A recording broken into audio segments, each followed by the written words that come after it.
Challenges for the future? Oh, yes, there are many.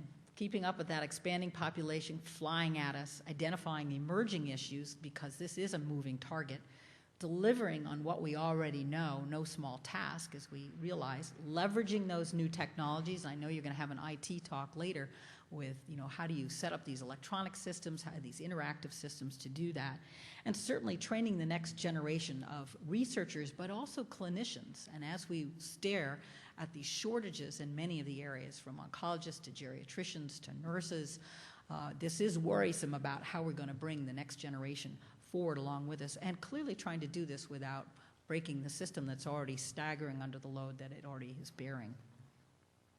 And finally, back to the question that was raised at the end of that last session, Kristen's session, I so appreciated, and that is, we need to figure out what the metrics for our success are going to be. So, as I said at the very beginning, it's not enough that we're helping people live longer. We need to know how they're living and how we're going to improve that, and what that cost is and the burden is to them, to their families, to society, to the public, and the systems that we all support. And I don't have an answer for you today what that's going to look like, but we certainly need to come to the table and say, what would optimal survivorship look like to you, and how are we going to deliver that? I think we are at a unique point in time because we have enormous amount of attention that's being focused on this. I'm actually talking later in the month. The Cancer Center directors at their spring retreat have asked for a half-day session on cancer survivorship, so that's wonderful news.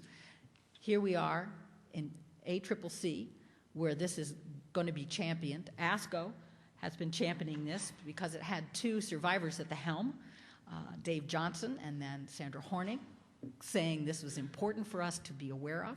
So I think we have enormous visibility. As you all know, Lance is talking to every political candidate he can. We certainly have growing commitment of researchers, although we need to make sure we keep those in the pipeline. And we have a great advocacy community, people who've gone to the Hill and said, we need more money for what you do, the work you do, and the science that's going to support that. So we are at a very critical juncture in time, but I think a very exciting one in time to really make a difference.